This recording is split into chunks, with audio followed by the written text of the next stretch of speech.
السلام علیکم ورحمۃ اللہ وبرکاتہ۔ شعبان کا مہینہ شروع ہو چکا ہے اور اب رمضان کا مہینہ شروع ہونے میں صرف 30 دن باقی رہ گئے ہیں۔ شعبان کے مہینے میں کون سے عملیات ہمیں کرنا چاہیے، کون سے وظیفے کرنا چاہیے، بس ایسی ویڈیوز کی سوشل میڈیا پر باڑھ آنا شروع ہو جاتی ہے کہ شعبان کے مہینے میں یہ کر لو، وہ کر لو۔ اور جب 15 شعبان آتی ہے جس کو ہم شب براءت کہتے ہیں، تو پھر تو اللہ کی پناہ ایسے وظیفے، ایسے عمل لوگوں کو کرنے کے لیے بتائے جاتے ہیں جن کا قرآن و حدیث سے دور دور تک کوئی تعلق نہیں ہوتا۔ اور افسوس کی بات یہ ہے کہ عام لوگ انہی وظیفوں میں، انہی عملیات میں لگے ہوتے ہیں۔ ایک خاتون کے بارے میں مجھے پتہ چلا کہ شب براءت جب آتی ہے تو وہ رات بھر جاگ کر ایک عمل کرتی ہیں۔ میں نے ان سے پوچھا کہ آپ کو یہ عمل کس نے بتایا؟ کہنے لگیں کہ سوشل میڈیا پر دیکھا تھا کہ شب برات کی رات یہ عمل کر لو، تو اس عمل کو میں کر رہی ہوں۔ میں نے ان کو روکا۔ ایک ہمارے ملنے والے ہیں، انہوں نے مجھے کال کر کے بولا کہ آپ میری بیوی کو سمجھائیے مفتی صاحب۔ میں نے بتائیں کیا ہوا؟ کہ شب برات ہے اور رمضان کی کئی راتیں ہیں، یہ تہجد مس کر دیتی ہیں اور کوئی وظیفہ ہے اس کو کر رہی ہوتی ہیں۔ میں نے ان کو بھی بہت سمجھایا۔ میں نے ان سے کہا کہ دیکھو، تہجد اللہ کے نبی نے پڑھی ہے۔ فرض نمازوں کے بعد سب سے اہم جو نماز ہے وہ تہجد کی نماز ہے۔ تو تہجد کی نماز اللہ کے نبی نے پڑھی ہو تو آپ اس تہجد کی نماز پڑھو گی یا کوئی وظیفہ کرو گی؟ ان کو میں نے سمجھایا، تب ان کو جا کے سمجھ آئی۔ اب میں آپ لوگوں کو کیا سمجھانا چاہتا ہوں؟ آپ لوگوں کو میں یہ سمجھانا چاہتا ہوں کہ دیکھو، شعبان کا مہینہ شروع ہو چکا ہے، رمضان کے مہینے میں اب بس 30 دن باقی رہ گئے ہیں۔ بہت کچھ آپ کو بولا جائے گا سوشل میڈیا پر، بہت کچھ آپ کو بتایا جائے گا۔ رزق کی تنگی سے پریشان ہو تو یہ عمل کر لو، رشتے نہیں آ رہے تو یہ وظیفہ کر لو، اور زندگی میں سکون چاہتے ہو تو یہ کر لو۔ اور آپ وظیفے کرنا شروع کر دو گے۔ کوئی شب برات کا وظیفہ بتائے گا، کوئی شعبان کے پہلے ہفتے کا بتائے گا، کوئی کچھ بتائے گا، کوئی کچھ بتائے گا۔ کچھ بھی نہیں کرنا ہے، آپ کو رمضان کی تیاری کرنی ہے۔ بس رمضان کی تیاری میں لگ جاؤ، اپنی عبادتوں کو بڑھا دو، اپنی نمازوں کو بڑھاؤ، سنت اور نوافل پڑھنے کی عادت ابھی سے بناؤ، قرآن مجید کی تلاوت ابھی سے شروع کر دو، نفل روزے ابھی سے رکھنا شروع کر دو، تہجد کی نماز کا اہتمام ابھی سے کرنا شروع کر دو، تاکہ جب رمضان کا مہینہ آئے تو آپ عبادتوں کو اچھے طریقے سے کر سکو، زیادہ سے زیادہ آپ عبادت کر سکو۔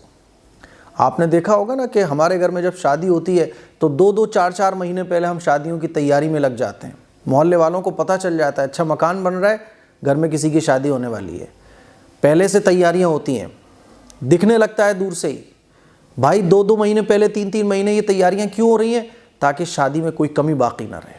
میرے عزیز بھائیوں، میری بہنوں، رمضان کا مہینہ مل جانا یہ اللہ کے خوش نصیب بندوں کی علامت ہے۔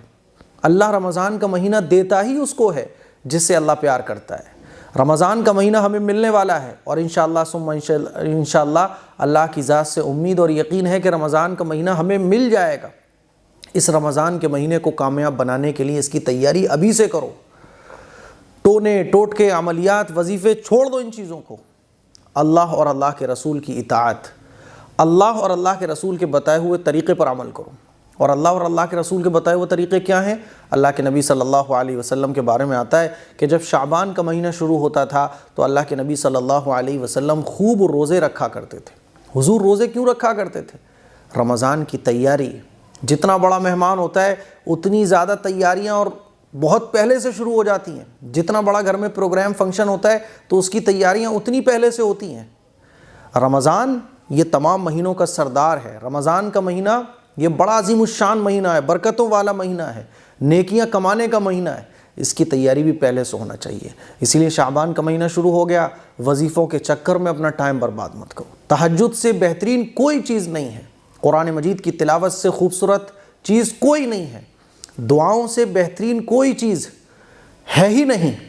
اللہ کا قرب حاصل کرنے کا طریقہ تہجد کی نماز، دعا اللہ کو پسند ہے۔ قرآن میں اللہ تعالیٰ فرماتا ہے، ادعونی استجب لکم، اے میرے بندو مجھے پکارو، میں تمہاری پکار کو سنتا ہوں۔ لیکن ہم نے اور آپ نے اللہ نے جو فرمایا اس کو تو چھوڑ دیا، اللہ کے رسول نے جو کہا اس کو تو چھوڑ دیا، لیکن سوشل میڈیا پہ جو وظیفے بتانے والے ہیں اس کو صاف کرنے میں ہم لوگ لگے ہوئے ہیں۔ اسی لیے میں خواتین سے، مرد حضرات سے، جتنے لوگ یہ وظیفوں میں لگے رہتے ہیں، میں آپ کو بولنا چاہتا ہوں، قرآن اور سنت، قرآن و حدیث، صحابہ کا طریقہ، رسول اللہ صلی اللہ علیہ وسلم کی بتائی ہوئی چیزیں، ان سے بہترین چیز کوئی نہیں ہے، ان سے بہترین، ان سے خوبصورت، ان سے پاورفل کوئی چیز نہیں ہے۔ اس لیے شعبان میں تمام طرح کی چیزوں کو چھوڑو، وظیفوں کو چھوڑو، ٹونے ٹوٹکوں کو چھوڑو، سنت پر عمل کرنے کا ثواب اتنا ہوتا ہے آپ سوچ نہیں سکتے۔ حدیث میں آتا ہے کہ جو سنت پر عمل کرنے والا ہوگا نا، وہ اللہ کے نبی صلی اللہ علیہ وسلم کے ساتھ ہوگا۔ تو شعبان کے مہینے میں ہمارے نبی کی کیا سنت ہے؟ حضور روزے رکھا کرتے تھے، صحابہ اکرام اپنی عبادتوں کو بڑھا دیا کرتے تھے، اور رمضان سے 2 مہینے پہلے رمضان کی تیاری میں لگ جاتے تھے۔ ہم اور آپ اپنے آپ سے پوچھیں، کیا ہم نے رمضان کی تیاری شروع کر دی ہے؟ کیا ہم رمضان کے لیے اپنے آپ کو تیار کر رہے ہیں؟ کیا رمضان کی واقعی ہمیں فکر ہے؟ اور اگر فکر ہے، رمضان کی خوشی ہے، تو کیا ہم رمضان کو وصولنے کے لیے، رمضان میں اپنے اللہ کو راضی کرنے کے لیے ویسی تیاریاں کر رہے ہیں جیسے ہمیں کرنا چاہیے؟ ہم سب لوگ اپنے آپ سے پوچھیں، اور رمضان کی تیاری کے لیے اپنے آپ کو ابھی سے پریپیئر کر لیں۔ فجر میں اٹھنے کی عادت ابھی سے بنائیں، تہجد پڑھنے کی عادت ابھی سے بنائیں۔